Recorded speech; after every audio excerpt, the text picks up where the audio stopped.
우리가 죄를 따라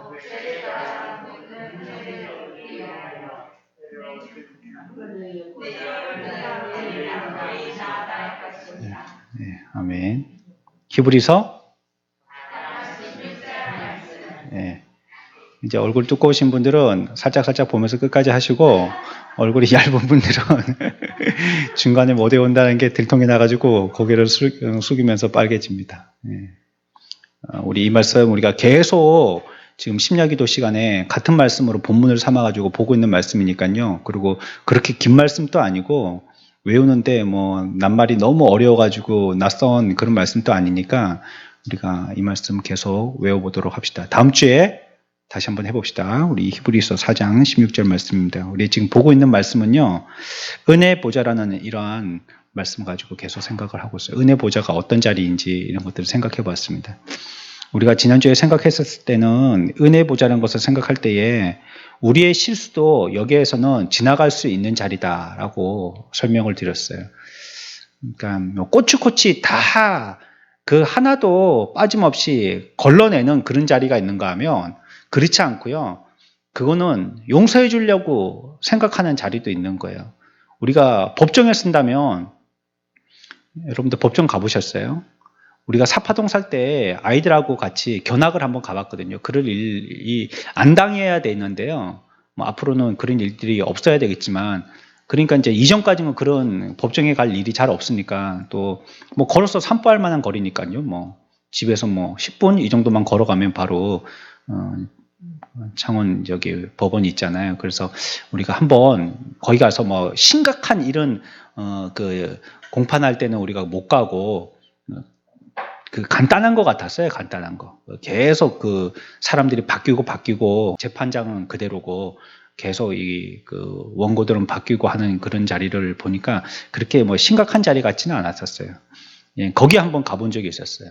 그러니까 이제 막 검사가 뭐라 하고 뭐 또 옆에 변호사 생각보다 말을 많이 안 하대요. 그때 막 우리는 TV 같은 데 보면 막 앞에 나와가지고 막 그게 아니고 막 이렇게 해갖고 막 이제 확 바뀌고 그렇게 할 줄 알았는데 그게 아니고 보통 보면 뭐 검사가 얘기하는 대로 다 진행이 되어지고 뭐 한마디씩 뭐 설명 덧붙이는 거 요 정도 그 정도고 그렇게 많이 막 검사하고 변호사하고 많이 안 싸우더라고요. 그냥 그러고 막 그러면 다음 하고 또 쑥 나가면 또 다른 사람들 들어오고 이렇게 되던데 그런 데는요 꼬치꼬치 한 개 한 개 그 말 한마디가 굉장히 중요하잖아요. 변호하는 사람들 측에서도 그렇고 죄를 갖다가 추궁해갖고 다 드러내려고 하는 검찰도 그렇고 그 말 한마디 굉장히 중요한 거거든요. 하려고 했다 하는 거하고 했다 하는 거하고는 전혀 다른 거거든요. 그러니까 이런 거 한 개까지 다 꼽아내는 거예요. 그 사람의 의도, 생각. 그러면 그렇게 했으면 정말 그랬던 거냐, 그게. 볼 수 있는 자리냐, 안 보이는 자리냐, 그 올라갈 때 뭐 들고 올라갔느냐, 빈손으로 올라갔느냐, 뭐 이런 건 굉장히 중요한 거거든요. 그러니까 어떻게든지 이 사람이 죄가 있다는 걸 갖다가 얘기하려는 쪽에서는 한 개 한 개 낱낱이 다 드러내려고 하는 거고요. 그러나 변호사는요, 어쩌든지 그거는 고의가 아니고 실수였고 하다 보니까 그랬고 못 봤고 아니고 막 이런 것들 위주로 방어 입장에서 얘기를 하고 저기서는 공격 위주로 얘기를 하고 그렇게 되는 거예요. 우리가 은혜 보좌라면 이 보좌는 어떤 자리냐, 뭐 썩 그렇지만은 않지만 검찰하고 변호사하는 이쪽에 양쪽으로 생각해 보면 변호하는 쪽이에요. 은혜 보좌라는 거는 어떻게든지 우리를 변호해 주시려고 하는 거예요. 그거는 조금 굉장히 좀 보면 사법 서비스다 할 만큼 돈이 가니까는 이제 자기 변호인을 갖다가 변호해 줘야 되잖아요. 근데 사실 변호사가 자기의 변호인을 변호해 주고 싶지 않은 사람도 있을 거예요. 국정 변호사 같은 사람은 그거는 그 사람에게 그냥 의무적으로 그 사람을 변호해 줘야 되는 이런 크게 뭐 거기에 대해서 많은 뭐 돈을 받는다든지 뭐 그런 게 아니고 그냥 의무적으로 하는 그런 변호인의 입장이라면 누구든지 변호사를 두고 그 재판을 받을 수 있으니까요.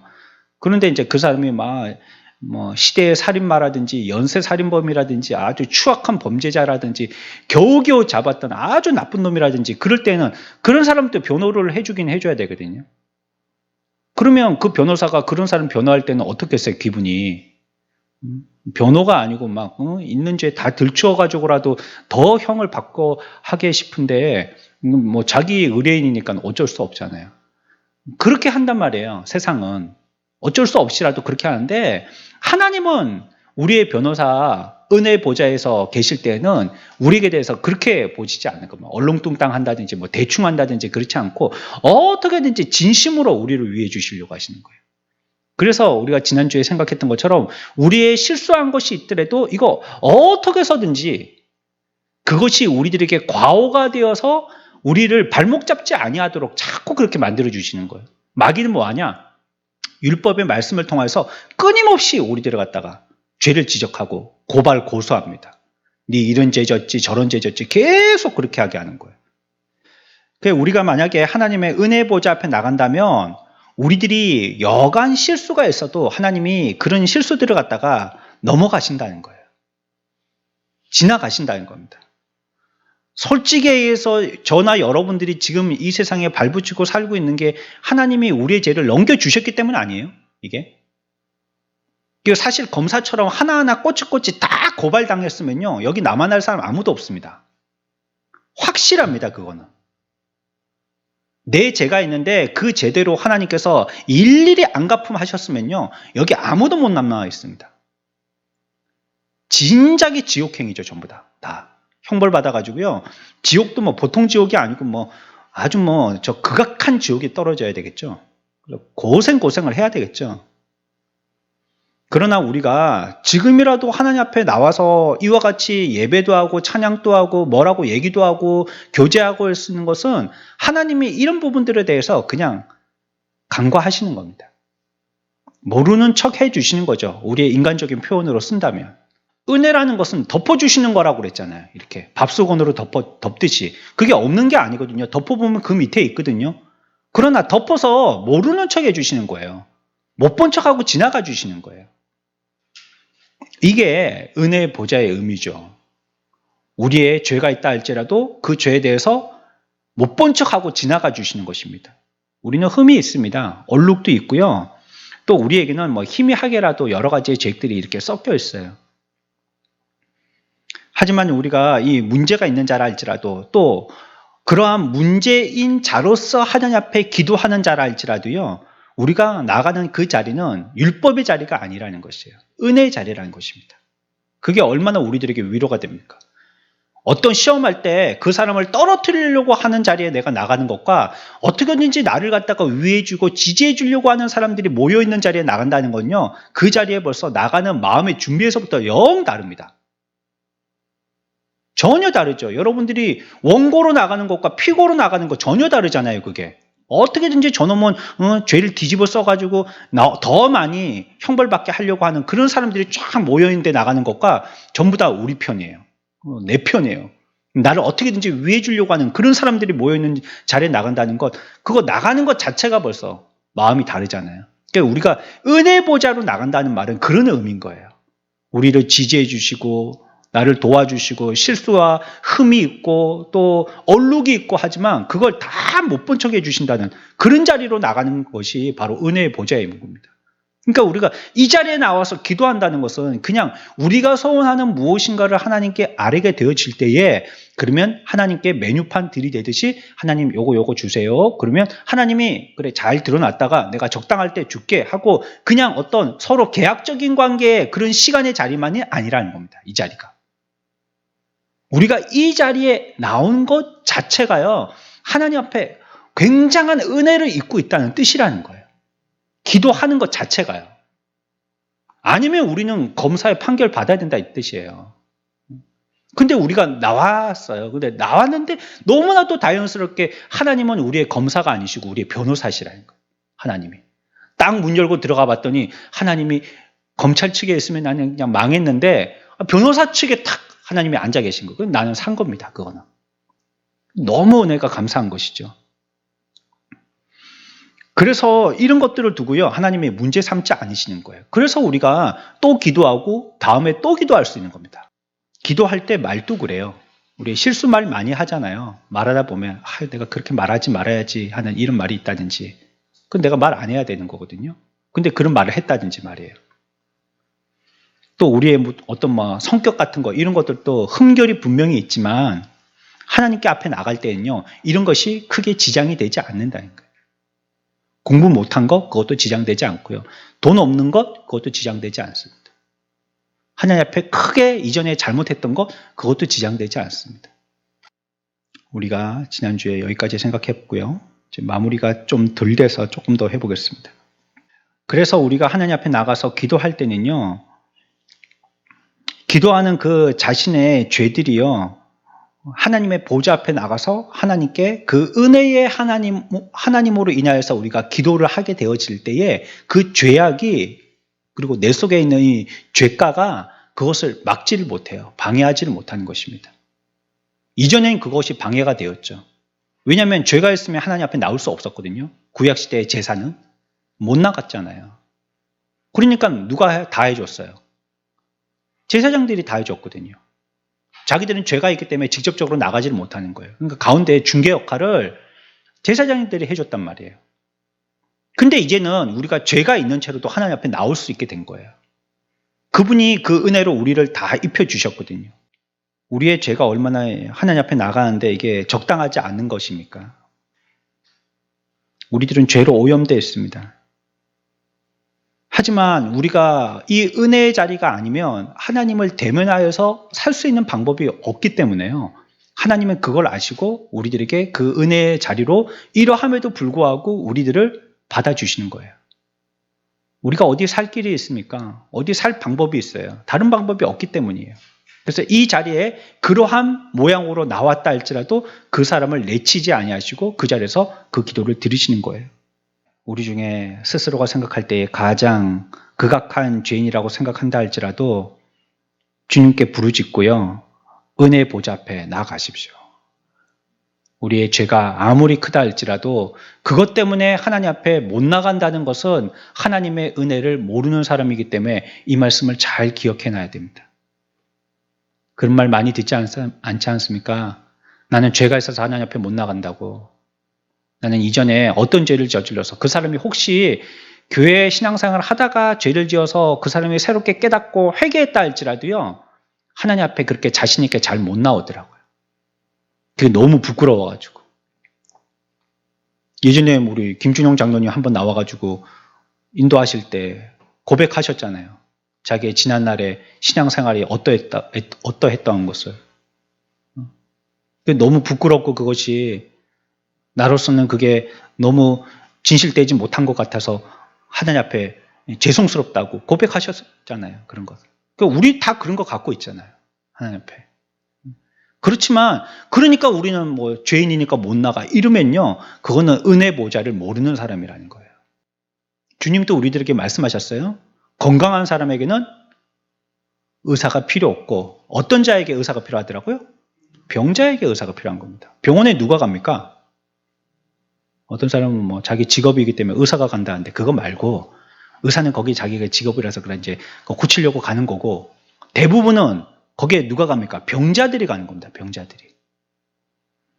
하나님 앞에는 누가 옵니까? 의로운 사람이 아니고 죄인들이 오는 겁니다. 그 교회 오니까 다 천사들만 있는 줄 알았더니 사람들 보고 실망해서 떠났다는 사람들이 있거든요. 이 교회는 천사들이 있는 데가 아닙니다. 굉장히 우리는 거룩하고 믿음 있어 보여도 그런 사람들이 되려고 애쓰는 사람들이죠. 그렇게 된 사람들이 오는 자리가 아니에요. 그런 걸 기대했다면 자기는 그런가요? 그러면 자기는 완전해서 교회에 오는가요? 세상의 교회는, 이 땅의 교회는 그런 교회가 아무도 없어요. 아무것도 없어요. 그러니까 우리가 이런 죄가 있다 할지라도 그 죄 때문에 하나님께 그것이 방해가 되게 하면 안 돼요. 여기에 대해서는 여러분들이 담대함을 얻어야 됩니다. 이건 지식적으로 여러분들이 굳게 붙들고 있어야 됩니다. 내가 아주 무식한 죄인이라 할지라도, 아니면 아주 무지막지한 죄인이라 할지라도, 아니면 내가 모르는 그런 죄인이라 할지라도 하나님 앞에 나와서는 하나님의 은혜로 우리가 주님께 나아갈 수 있는 자가 되어졌다는 거 분명히 기억하셔야 됩니다. 지식이 우리를 살게 하는 겁니다.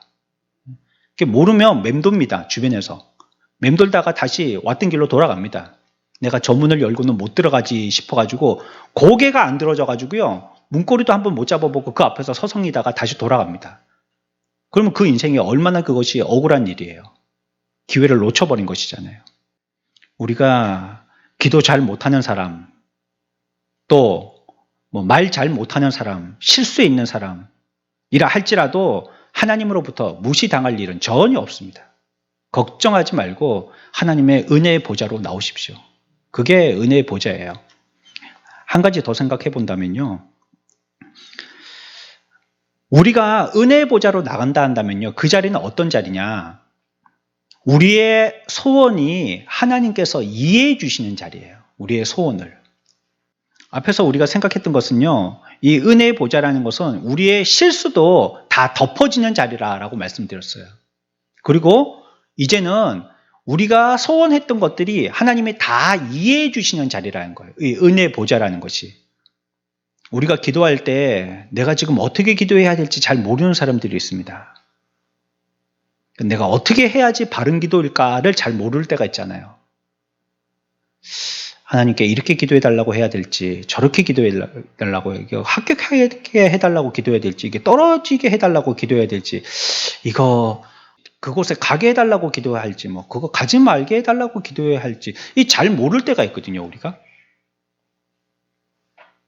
하지만 하나님은요, 우리가 기도하는 그 기도의 소원들을 아시고요, 다 이해하고 계신 거예요. 내가 무엇을 진정으로 바라는지. 그 하나님이 알고 계신 것입니다.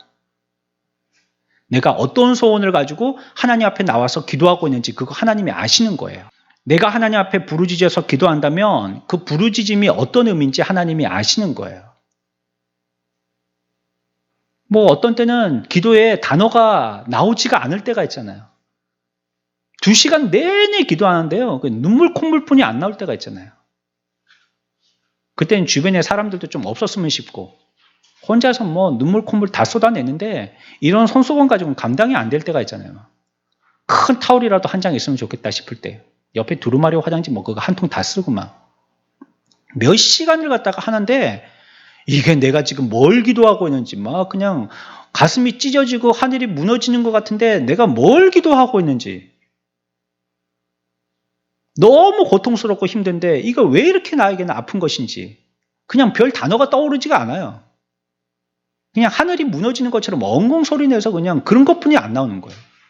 그런데 그 속에 숨어 있는 우리의 진정한 기도의 의미를 하나님은 이해하신다는 거예요. 왜 그렇게 하는지 아신다는 거예요. 그때는 굳이 여러분들이 아주 구체적인 묘사의 기도를 하지 않아도 돼요.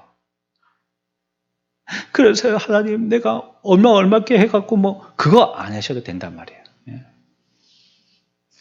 왜 그렇게 내 마음이 찢어지고 하늘이 무너지는 것 같은 느낌이 들어서 지금 아무 말도 내 입으로서 표현되지 못하는지 하나님이 아신다는 거예요. 내 소원을 하나님이 다 이해하신다는 겁니다. 그 기도가 우리의 표현에 따라서 하나님이 들으심이 바뀌어질 수도 있는데요. 그 중심이 온전하다면 그 표현이 조금 잘못되더라도 그것이 크게 문제되지 않습니다. 한나의 기도에 대해서는 성경은 뭐라고 얘기하고 있죠? 이 사람이 술 먹었나? 주변 사람들이 막 쭝얼쭝얼거리니까 그 기도가 무슨 기도인지 말이에요. 옆에 있는 사람들이 못 알아듣겠다는 거예요. 저 여자가 맨날 와가지고 엎드렸고 쭝얼쭝얼거리고 흐느끼고 그렇게 가는데 저 사람이 아무래도 주전뱅이라서 술 먹고 와가지고 여기서 잠시 눈 붙이고 가나 보다. 사람들이 그렇게 생각했단 말이에요. 한나를 보고. 근데 그 기도의 내용을 하나님은 아신단 말이에요. 사람들은 몰라가지고 저 여자 어쩌고 저쩌고 이렇게 자기들끼리 말을 만들어서 퍼뜨리지만 하나님은 아신단 말이에요. 그 소원이. 한나가 왜 저렇게 마음을 찢어하면서 엎드려갖고 맨날 첫날 엎드려서 뭘 기도하는지 하나님은 아신다는 거예요.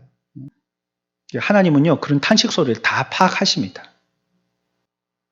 그 보좌가 은혜의 보좌가 아니라면 하나님이 우리의 기도를 들으시려고 그렇게 애쓰지 않으실 거예요. 여러분들 어디 관공서 같은 데 가가지고 뭐 같은 거 한 개 뛸 때 말이에요. 내가 제대로 바르게 써가지고 이거 떼달라고 안 그러면 그 사람들이 알아서 고쳐가면서 떼주는 그런 공무원들이 있든가 잘 없습니다. 계속 자기들 편하게 다시 해오세요. 다시 해오세요. 다시 해오세요. 요번 주에도 제가 어디 가가지고 뭘 갖다가 이렇게 서류를 제출해야 되는데 나름대로 해간다고 해갔는데 이거 뭘 한 개 잘못해간 거예요. 가족 관계 증명 그걸 갖다가 일반으로 떼간 거예요. 또 일반이 있고 상세가 있는데. 거기에 보통 관공서에는 보면 그런 무인 발급기 이런 거 있잖아요. 근데 거긴 또 없어요, 거기. 또 여기 갖고 세무서에 가서 떼라는 거예요. 그날 바람 엄청 불었거든요, 춥고. 월요일인가 화요일인가. 막 날아갈 것 같았거든요. 걸어갔죠. 그것도 들어갈 때 또 체크하고 또 열 재고 전화 돌려야 되고 그리고 들여보내주고 그렇게 하지 않습니까? 들어갔더니 마침 있는 거예요. 그래갖고 상세 쳤죠. 그래갖고 딱 해갖고 500원이더라고요. 지갑에 보니까 5만 원짜리 한 장 들어있는 거예요. 1,000원짜리가 없는 거예요. 옆에 있는 안내하는 아가씨가 있어서 이 1,000원짜리 좀 바꿔줄 수 있냐고 그러니까 여긴 돈 바꾸는 데 없다는 거예요. 세무서인데. 세무서 돈 얘기하는 데 아니에요. 돈 바꾸는 데 없다는 거예요. 그럼 어떻게 하죠? 물어봤더니 요 앞에 가면 은행이 있으니까 거기 가서 돈 바꾸시라는 거예요. 그래서 또 나갔죠. 계속 올라가니까 또 경남은행이 있더라고요. 그것도 1,000원 그거 바꾸려고요. 또 20분 동안 30분 동안 또 번호표 뽑고 기다리고 서 있었잖아요. 그거. 띵동띵동 그거. 한참 있으니까 부르더라고요. 그래갖고 이거 5만 원짜리 돈 좀 바꿔달라고. 또 그거 바꿔가지고 또 가지고. 또 뗄 때 들으면 또 재죠. 또 전화하라 하고 또 확인하고. 머리에다가 이렇게 총 쏘고 막 그래가지고 총 한 대 맞고 또 들어가고 그러잖아요. 예? 그리고 그거 한 통 떼가지고요. 또 들어가고. 그러니까요. 이게 뭐 물론 제 실수긴 하지만 이런 일들을 할 때에 그 사람들이 완벽한 서류가 뭐가 필요합니다 한다면 그게 완벽하게 들어오지 않으면요. 우리의 사정을 안 봐주는 거예요. 물론 그렇게 봐주다 보면 자기들의 일이 얼마나 많겠어요. 이랬단 말고 뭐 제 것 때문에 뭐 내려가고 대신 떼주고 이렇게는 못할 거 아니에요. 그건 제가 충분하게 이해하는데 사실 그렇다는 거예요. 세상은. 우리가 이거 꼬치꼬치 뭐 이거 다 해달라고 이렇게 소원을 해도 그거 다 그렇게 우리의 소원과 내 사정을 봐주면서 안 해주는 거예요. 그래 우리가 하나님 앞에 나오는 이 자리가 은혜의 자리가 아니라면요. 우리에게 우리가 답답한 거 하나님께서 내가 이거 모자르고 저거 모자르고 한 거에 대해서 하나님이 그거 다 아시지만 하나님이 그거 다 들어주실 거 필요가 있어요? 공무원처럼 그렇다면? 뭐 공무원 자꾸 말씀해서 죄송하지만 다 그렇다는 게 아니고 일반적으로 그렇다는 겁니다. 우리 가족 중에도 공무원이 몇 명 있는데 일반적으로 그렇다는 겁니다. 그래 가면 하나님이 안 돼 이건 뭐 너 이거 안 떼왔네? 너 왜 이거 일반으로 떼왔어? 상세로 떼와야지. 이러면 우리가 하나님 앞에 어떻게 기도하러 나오겠어요? 근데 하나님은 그렇게 안 하신다는 거예요. 우리가 부족하고 연약하고 또 우리가 모난 부분이 있다 할지라도 하나님은 우리를 위하는 쪽에 서가지고 자꾸 그걸 이해하시려고 하시죠. 우리가 왜 이렇게 왔는지, 이거 가족 증명 떼 가지고 뭘 하려고 하는지, 그 소원이 뭔지, 결국은 뭘 위해서 이렇게 준비하고 있는지, 그거 하나님이 아시는 거예요. 그래갖고 그게 아는 쪽으로 자꾸 이해하시려고 하는 쪽으로 하는 거예요. 전혀 다르다고 생각합니다. 자녀들을 기를 때도 교육의 관점은 전혀 다르다고 생각합니다. 이 아이들을 어떻게 추궁해서 잘못을 들추어낼까 하는 것과요. 어떻게든지 아이를 고쳐봐야지 하는 것과는 전혀 다르지 않겠어요? 물론 결과는 장담할 수 없습니다. 그러나 부모가 그 아이를 대할 때 이놈의 자식, 이 죄악을 어떻게 하면 다 들추어서 막 온 데 다 한번 소문을 내볼까 이렇게 대하는 거 하고요. 이 아이 그래도 사람 만들어야지. 한 번 기회를 더 줘야지. 스스로 깨닫게 해야 되지 않겠나. 이렇게 하고 접하는 거하고 전혀 다르겠죠. 하나님은 우리에게 대해서 우리가 어떤 소원을 갖고 있다면 그 소원을 충분히 이해하시려고 하시는 쪽으로 우리에게 자꾸 말씀하신다는 거예요. 그래 내가 알아. 너가 뭘 기도하고 있는지 알아. 뭘 소원하고 있는지 알아. 하나님은 그거 이해해 주신다는 거예요. 아이들이 뭐 필요할 때요. 여러분들 그런 경험들이 있으시죠? 우리 아이들도 그런 거. 우리 아이들은 유치원에 다녔었거든요. 교회 예전 같으면 뭐 성교원이었는데 이제는 성교원이 아니고 교회라고 유치원이라는 이름으로 다 3명 다 같은 데는 아니지만 다 교회에서 하는 유치원 성교원 그런데 유치원 졸업했는데 그때 보면 이제 크리스마스 같은 때 보면 산타 할아버지 오잖아요. 이렇게 수염기로 빨간색 내복 같은 거 입고 와가지고 이렇게 선물 주잖아요. 그 선물 누가 주는 겁니까? 엄마 아빠가 주는 거잖아요. 그게 미리 전화하잖아요. 애들 선물 보내라고. 그럼 애들 몰래 보내잖아요. 그 애들 다 압니다. 예? 우리 엄마가 보냈다는 걸 다 압니다. 그래갖고 크리스마스 전 되면 살살 이렇게 약을 칩니다. 내 뭐 갖고 싶다고. 엄마가 알아들으라는 거죠. 준비하라는 거죠. 그거.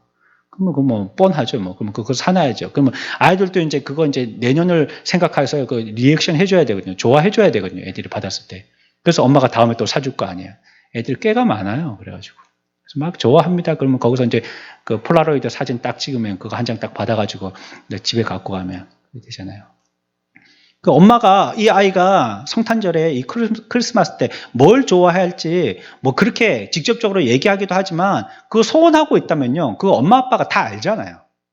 얘가 뭘 그렇게 뭐 유희왕 카드 옛날에 이런 거, 그다음 뭐 공룡 동화책 뭐 이런 거, 그렇죠? 또 뭐 유행했었나?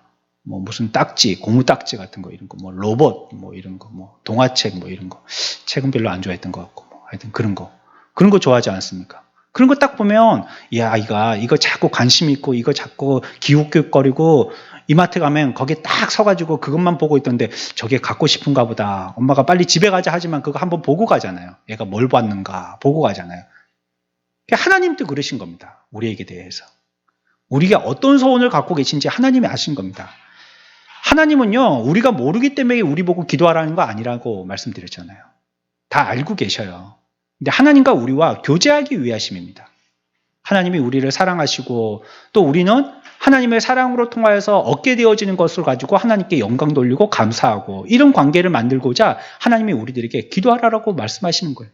여러분들 속에 있는 한나와 같은 뭐 이게 뭐 말도 안 되는 단어 같은 누구나 알아듣지도 못하는 말 같은 그런 기도를 한다 할지라도 그 소원을 하나님이 아신다는 거예요. 왜 우리가 고통스러워하고 있는지, 뭐 인해 가지고 지금 이렇게 갈등하고 있는지, 우리의 미래에 대해서 왜 그렇게 힘들어하고 있고 내가 그것들을 두고 지금 이렇게 기도하고 있는지 다른 사람들에게 말하지 않더라도요. 하나님은 다 아신다는 거예요. 말하다가 그 자녀가 해야 될 말을 잊어버렸다 해도요. 하나님은 그 말을 간파합니다. 저도 뭐 이렇게 설명하다 보면 여러분들 그 눈치채실 때가 있죠. 야, 목사님 뭐 말하다가 이렇게 설명을 쫙 했는데 한참 갔네. 돌아오진 못하네. 돌아오지 못할 강을 건너버려갖고 이게 뭘 얘기하려고 하는지 한참을 얘기했는데 뒤에 보니까 이게 적용이 이상한 거예요. 그러면 이제 물 건너 가신 거죠, 그분은. 예? 그럴 때가 있죠. 우리는 그럴 때가 있는데 말이에요. 말을 할 때도 한참 말하다 보면 이걸 설명하느라고 얘기했는데 나중에 보면 설명하려고 하는 그 의도와는 다르게 설명하는 그 내용이 그냥 주가 돼가지고 얘기할 때가 있잖아요. 근데 하나님은요, 그 말의 뜻을 이미 다 간파하고 계신 겁니다. 우리에게 대해서. 우리가 기도할 때는. 우리의 소원의 간절함이 무엇인지 하나님은 알고 계신 것입니다. 그리고 또 우리가 혹시 그러한 실수를 범한다 할지라도요, 성령님이 우리가 기도할 때에 우리 가운데에 기도할 바를 알게 하여 주세요. 우리의 기도도요, 내가 기도하고 하나님은 들으시는 입장이 아니고 성령님께서 우리가 온전한 기도를 할 수 있도록 우리를 지도해 주시는 거예요. 그러니까 나 혼자 기도하는 게 아닙니다. 그러니까 성령님이 우리를 자꾸 어떤 기도를 해야지 하고 말씀해 주시는 거예요. 그 인도를 따라서 우리는 기도하는 것입니다. 그러니까 혹시 그렇게 까먹고 기도가 다른 길로 빠진다 할지라도 그럴 때 성령님께서 그 길을 바로 잡아 주신다는 거예요. 우리가 미처 알지 못할 때도요, 우리가 무엇이 필요한지 다 가르쳐 주시는 것입니다. 구원이 처음부터 끝까지 은혜로 이루어지는 것처럼 죄인이 은혜의 보좌로 나아가는 것 역시 처음부터 끝까지 은혜로 이루어지는 것입니다. 하나님의 은혜로 되는 것이에요. 그러니까 우리는 은혜 없이는 살 수 없는 자입니다. 기독교는 사랑의 종교라고 얘기하기도 하지만요, 은혜의 종교입니다. 하나님의 은혜로 되는 거예요. 우리 오늘 성경 공부할 때도 저는 성경 공부할 때 조금 기대하는 마음이 있습니다. 개인적으로 함께 이렇게 만나게 되어지는 그런 부분들도 기대가 되지만 교제에 대해서도 기대가 되지만 참 안타깝게 이번에는 이렇게 온라인으로 하다 보니까 그게 잘 안 돼요. 오늘도 자꾸 뭐 이렇게 연결이 됐다 말았다 하느라고 사람 성가시게 만들고 이게 잘 되다가 이렇게 마귀가 틈탄단 말이에요. 온라인으로도 마귀가 틈타요. 그러니까 이래가지고 막 끊겼다 붙었다 하는 바람에 뭐 그거 하느라고 시간이 많이 갔는데 그러니까 이제 이렇게 사람 대면해가지고 같이 얼굴 보면서 교제하고 이런 게 못 이루어져서 그게 참 많이 안타까운데 그래도요 성경 공부하다 보면 제가 은혜 받을 때가 있거든요. 가르치면서 또 준비하면서 이런 경험들이 자꾸 있다 보니까 성경 공부하는 제가요 가르치는 입장에서 제가 기대하고 그 자리에 들어갑니다. 하나님이 또 나에게 뭘 말씀해 주실까? 그건요 전혀 내가 의도했던 거하고는 달라요. 이 과에서는 주제가 요거야 야고 이걸 갖다가 가르쳐야 되는데 뭐 물론 그 설명을 하다가도 은혜 받는데요. 내가 준비하면서는 미처 생각하지 못했던 것이요. 하나님이 나를 갖다가 탁 얘기해 주실 때가 있단 말이에요. 그때. 그때 막 적을 시간도 없이 확 지나가실 때가 있어요. 그러면 그게 저한테 탁 꽂힐 때가 있어요. 그러면 그 과에서 그 마음에 탁 꽂힐 때가 있어요. 오늘 또 그런 거 한 가지 배웠어요. 하나님이 우리들에게 은혜로 제공하여 주시는 겁니다. 모든 것들을. 우리가 뭐 하나님께 뭘 알아서 하나님 앞에 나가는 게 아니에요. 하나님이 은혜 주셨기 때문에 우리가 하나님 앞에 나올 수 있는 자들이 되어진 거예요. 그러니까 하나님의 은혜가 없이는 다 아무것도 아닌 거예요. 지금까지 우리가 산 것도 그렇고 우리가 앞으로 살 것도 그렇고요. 다 하나님의 은혜가 아니고는 우리가 되지 않는 것입니다. 한 가지 더 생각하죠. 만일 우리가 나와서 기도하는 이 자리가 은혜의 보좌라면요. 그 나오는 사람들의 모든 필요가 그 자리를 통해서 충족되어질 겁니다. 우리가 기도하러 나와서 그 기도의 자리에서 우리가 필요한 것에 대한 충족을 얻고 돌아가는 자리가 된다는 거예요. 은혜 자리. 하나님이 우리에게 그것이 은혜 보좌라고 말씀하실 때 우리에게 충족하게 해주시는 자리가 된다는 것입니다. 그 뜻입니다. 하나님은 우리에게 나올 때에 뭐 선물 가져 나오라 이렇게 얘기하지 않으세요. 희생 제물 바치라 이런 것도 아니십니다. 기도하러 나오는 자리는요. 공물을 바치는 자리가 아니거든요. 하나님께서 그곳을 통하여서 우리들에게 은혜를 베푸시는 자리입니다. 그러니까 우리는 크로스의 그림에서 손을 그림이 이렇게 나오는데 그 거지 손이라고 별명이 붙어 있거든요. 사람의 손이라는 건 거지 손이라고 뭔가 자꾸 취하해서 얻기를 원하는 손이라고 그 별명을 붙여놓는데 그것처럼 우리의 인생들은 하나님 앞에 나올 때에 뭔가 자꾸 구합니다. 달라고. 그렇게 우리가 마음 놓고 하나님 앞에 달라고 손을 벌릴 수 있는 것은 하나님께서 그 자리에 나오면 우리들에게 은혜를 베풀어 주시기 때문이에요. 사실은 하나님이 우리들에게 주시는 자리이기 때문에 그래요.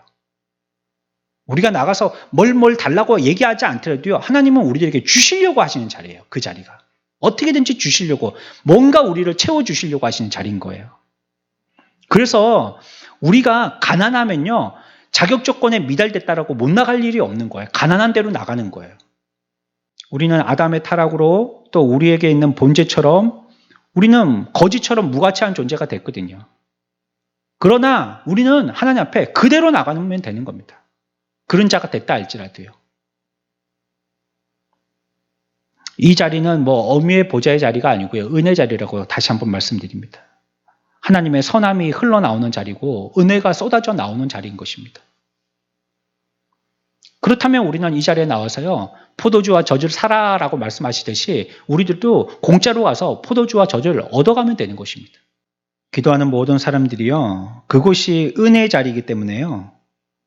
우리들은 그 자리에 가서 충족하고 채워짐을 얻고 돌아갈 수 있는 자리가 되는 것이에요.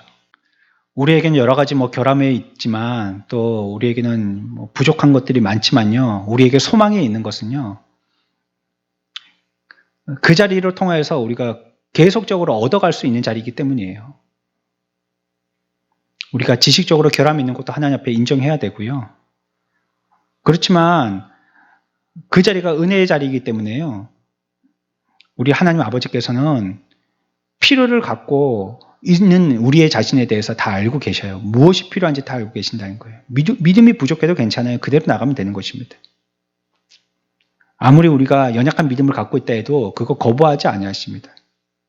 하나님은 우리가 하나님 앞에 나가는데 어떤 믿음의 수준 정도를 보시기보다는요. 내가 얼마나 진실함으로 나왔느냐 그걸 보시거든요. 그렇다면 하나님이 기도를 제일 잘 들어주시는 사람은 믿음이 제일 좋은 사람이어야 될 텐데 꼭 그렇지만은 않다는 거예요. 성실함과 진실함으로 하나님께 나가는 사람, 그 사람에 대해서 하나님의 기대는 더 큰 거예요. 우리가 보여지는 외형적인 믿음의 크기보다도 말이죠. 결함이 있어도 괜찮고요. 부족이 있어도 괜찮고요. 이런 거 하나님께서 다 관가하시고 다 용납해 주신다는 것입니다. 충분히 필요에 따라서 우리들에게 부요함으로 채워주실 것을 말씀하시는 그 자리가 바로 은혜의 보좌의 자리인 것입니다. 우리는 그런 게 좀 있는 것 같아요. 정서적으로. 기도하러 나간다 하면 좀 답답함이 있는 것 같아요. 뭔가 우리 가운데에 안개와 같이 또 이렇게 봉해져 있는 딸 수 없는 새로 산 그런 마요네즈 병처럼요. 이게 안 따져가지고 아무리 이 딸기잼 병처럼 말이야. 아무리 돌려도 안 따지는 이런 게 있잖아요. 그거 같이 답답함을 가지고 이것 좀 따주세요 하고 그런 소원을 가지고 나오는 그런 기대가 있는 것 같아요. 하나님 앞에. 기도하러 나올 때. 그러나 뭐 물론 그래가지고 하나님이 뻥 하면서 따주시기도 해주시지만요. 우리는 이 자리에 나오면 하나님께서 우리들에게 모든 풍요로움으로 채워주신다는 것. 그것이 어떤 병을 들고 하나님 앞에 답답함을 갖고 나가는 것 이상으로 우리들에게는 더 큰 은혜가 되는 것입니다. 일단 나가면 하나님께서 우리들에게 충분하게 해주실 것이고 부유하게 해주실 것이고 용납해 주실 것이고 우리의 제약들도 간과해 주실 것이고 하나님이 우리를 보시는 그 시선 자체가 우리는 하나님께 은혜의 자리로 나갈 만한 마음을 가지고 나가도록 하는 것이에요. 뭘 소원을 들어주시느냐 안 들어주시느냐 이거는 두 번째 문제고 말이죠. 하나님이 그런 분이시기 때문에 말이죠. 여러분들이 오랫동안 부모를 못 만나고 떨어져 있었다면 그 부모가 오늘 나를 위해서 어떤 반찬을 해주실까, 뭘 선물 준비해가지고 나를 만나주실까 이런 것보다도요 그 부모를 만난다는 것 자체가 우리들에게 기대가 되게 하잖아요. 그 기도가 그런 것입니다. 우리는 그거 어떻게 되어질까, 이 병따개 따주실까 말아주실까 여기에만 초점을 맞추지만 은혜의 보좌라는 것, 그 은혜의 자리라는 것 자체가 우리들에게 기쁨과 감사함으로 나갈 수 있는 자리가 되게 하는 겁니다. 여러분들이 기도하러 나왔다는 거, 기도의 자리로 나왔다는 거, 이거는 그래서 우리들에게 굉장한 은혜가 되는 것입니다. 너무 큰 은혜가 되는 것이에요. 우리 앞에서 다 설명했던 겁니다. 다 이해했던 겁니다. 그 은혜 보좌라는 단어의 의미를 생각하면서 그것이 왜 그런지 우리가 다 같이 한번 생각해 봤던 것입니다. 오늘 우리가 두 가지 더 생각했잖아요. 하나님이 이런 모든 죄악들도 다 간과해 주시고요. 또 우리들에게 피로도 다 채워주시는 그런 자리인 거예요. 그러니까 우리는 기쁜 마음으로 무엇을 들고 나오든지 들고 나오면 되는 거예요. 여기는 그냥 우리가 부족하고 모자라도 그냥 들고 나오면 되는 자리예요. 뭐 이게 뭐 조건 뭐 어떤 정도 이런 게 필요 없는 자리인 겁니다. 그냥 하나님 앞에 나와서 나의 모자라는 부분을 그대로 드러내놓고 하면 되는 것입니다. 이게 어떤 기도가 좋은 기도입니까? 물론 정확한 묘사하고 표현하는 그런 기도가 되어졌다면 그 뭐 제일 좋겠죠 뭐. 그러나 그럼 부족해도요 우리가 진실함을 가지고 나간다면 어린아이와 같은 기도라도 괜찮은 것이에요. 그러더라고요. 청년들이 기도하고 어른들이 은혜 받았다고 하더라고요. 청년들이 기도하는 좀 우리는 조금 그게 전통이 참 예쁜 전통이 있어서요. 다 직분자들 딱 그냥 직분 없는 사람들은 기도 안 하는데 직분 딱 있는 사람들 장로님, 권사님, 또 서리 집사님, 또 권찰님 이렇게 받으면 새가족들은 기도 안 하잖아요. 어른들 싹 빼놓고 가잖아요. 새가족들은. 그런데 청년으로 가면 청년들은 싹 다 하거든요. 그 뭐 청년 임원들만 하는 게 아니고 싹 다 하거든요. 그러다 보니까 이제는 마음의 준비를 하고 있는 것 같아요. 이제 청년들 순서가 됐다 하면 나도 하겠지 이렇게 생각들을 하고 계신 것 같아요. 그런데 그 청년들이 기도할 기회가 많지 않잖아요. 아무래도 어른들보다는. 그런데도 그 기도하고 나서요. 갈 때 들어보면 아니 그 사람의 기도가 은혜가 됐다는 거예요. 그 사람이 그렇게 기도하는 게 그게 그 청년의 기도가 은혜가 되더라는 거예요.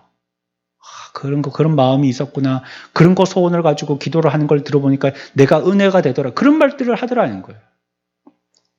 그러니까 우리가 뭐 그렇게 썩 잘 갖추어가지고요. 세련되게 하면 좋지만요. 그렇게 안 되더라도 하나님 앞에 기도하러 나왔는데 그게 문제가 되지 않은 것입니다. 그 자리 자체가 은혜의 자리니까요. 이 공간 자체가 은혜의 공간인 거예요. 뭐, 물론 예배당이 이게요, 뭐, 특별하게 뭐, 여기에서 뭐, 에너지가 발산되고 뭐, 그런 곳은 아닙니다. 이건 뭐, 보나마나 우리가 여기서 혹시 이사 가게 된다면요, 이거 다른 용도로 쓸 수 있는 공간 아니겠어요? 뭐든지. 뭐, 사무실로도 쓸 수 있고. 그렇지만, 하나님의 임재가 있는 공간이라는 것은 그 의미는 다른 것입니다. 찬양처럼 말이에요. 뭐, 어디든지요, 뭐, 초막이나, 어디 궁궐이나 내 주님을 모시면 그곳이 하늘나라인 것처럼요. 주님과 함께 대면하여서 기도하는 그 자리는 분명 은혜의 자리인 거예요. 또 그 자리에 하나님은 은혜 보좌에 앉아서서 우리를 부르시는 겁니다. 그 자리는 너무나도 영광스러운 자리이면서도 우리들에게 너무 안심이 되어지고 편안한 자리가 되는 것이에요. 그러니까 은혜의 자리로 자꾸 나오십시오. 여담이지만 요즘에 우리 새벽 기도에 나오는 숫자 평균이 한 9명쯤 됩니다. 많이 나오는 거죠. 그렇죠? 우리 주일 예배 숫자에 비하면 그렇다는 거예요. 절대적으로 하면 9명 그거 뭐 큰 숫자도 아닌데 말이에요. 승합차 한 차도 안 되는 숫자잖아요. 그렇지만 우리가 오전 예배에 나오는 숫자에 비하면요, 9명은 평균은 조금 더 나오는 겁니다. 이분들이 뭐 어떻게 무슨 소원을 가지고 어떻게 해서 나오셨는지 그 기도가 끊이질 않길 바라요. 여러분들이 나온 것 자체가 은혜의 보좌로 나온 것입니다. 은혜의 자리에 벌써 들어온 거예요. 은혜 강에 들어온 것입니다. 여러분들이 기도하러 나온 것 자체가요, 벌써 은혜로 들어간 것이에요. 그리고 하나님이 은혜를 주시기 위해서 그 자리에서 기다리고 계신 것이에요. 그러니까 그 자리를 포기하지 마십시오. 계속 기도하십시오. 끊임없이 기도하시고 어떤 난관이 있더라도 그렇기 때문에 더 기도하는 분들이 되십시오. 오늘 한 이 정도 생각해 보겠습니다. 우리가 은혜의 보좌라는 단어 가지고 자꾸 이제 생각을 하고 있는데, 그 단어에 대한 의미를 여러분들이 좀 정확하게 조금 이해하고 계셔서요, 우리가 기도할 때에도 이런 조금 덜 무거운 마음을 가지고, 또 덜 부담스러운 마음을 가지고, 너무 율법적이거나 아니면 너무 형식적인 것들을 갖다가 생각하다 보니까 하나님 앞에 나가는데, 부모가 뭐 계신데 자식이 나갈 때 뭐 형식 그런 거 따집니까? 사랑의 마음으로 나가듯이 그런 마음으로 기도하러 자리에 나올 수 있으면 더 좋겠어요. 이 부분을 잘 기억하시기 바랍니다. 우리가 영적인 사람이 되기 위해서 기도해야 되겠습니다. 영적이라는 것은 무엇일까요? 뭘 해야지 영적일까요? 어떤 큰 일을 해야지 영적인 사람이라고 얘기할 수 있을까요? 엘리야의 모습을 보면요, 천사가 이세벨을 피해가지고 도망친 엘리야에게 뭐 비전을 준 것도 아니고 성경 말씀을 설명해 준 것도 아니에요. 그저 단순하게 일어나 먹으라 이렇게 얘기하고 있습니다. 우리에게 가장 영적인 사람이라고 한다면 그 사람이요, 일상에서 일어나는 평범한 일들 가운데서 그것을 잘 해나가는 사람입니다. 그 사람이 영적인 사람입니다. 일상을 제대로 못하는 사람은 영적인 사람이라고 할 수가 없어요. 자기의 일상을 다 피하고 도피처처럼 어디 도망가가지고 기도하고 일평생 사는 사람, 중세 때에는 그런 걸 갖다가 영적인 사람이라고 불러줬어요. 그런데 그 맥은 이제는 그 결이 이어지지가 않습니다. 그게 아니기 때문이에요. 그게 진실되고 바른 거면 지금까지도 이어져야 되는데, 우리의 영적인 또 우리의 거룩은 언제 드러나느냐? 일상을 통해서 드러나는 겁니다. 그 사람이 일상적인 일, 그 일을 하는 걸 보면 이 사람이 영적인 사람인지 아닌지 알 수 있는 거예요. 여러분들이 하고 있는 사소한 작은 평범한 그 일들을 어떻게 수행하느냐, 그것이 여러분들이 영적인 사람인지 육적인 사람들이 판단할 만한 기준이 되는 것입니다. 그걸 믿음으로 하고 신앙으로 하고 기도로 하고 일상적인 것, 일어나라 걸어라, 일어나서 먹어라, 이건 뭐 얼마나 편한 것이고 얼마나 일반적인 일입니까? 이건 뭐 특별한 하나님의 비전이 있고 무슨 하나님의 놀라우신 교훈이 담겨있는 깊은 설교의 말씀이에요. 그런 거 아니에요. 천사는 엘리야에게 그거 한 겁니다. 그냥 일어나서 먹으라는 거예요. 멀리 있지 않아요. 우리의 삶에 있는 것입니다. 내가 생활하고 살고 있는 그 현장에서 나는 어떤 삶을 살고 있는가, 그 사람이 육적인가 영적인가를 판가름하는 것입니다. 이 시간에 하나님 앞에서 우리 영적인 사람이 되도록, 뭘 사람을 만나더라도, 뭘 일을 하더라도, 뭘 주고받고 하더라도, 뭘 물건을 갖다가 사고 팔더라도, 회사에서 일을 하더라도 내가 그 일들을 어떻게 대하는가, 하나님 앞에서 저와 여러분들이 모두 영적인 사람들이 되기를, 영감 있는 사람들이 되기를 축원합니다.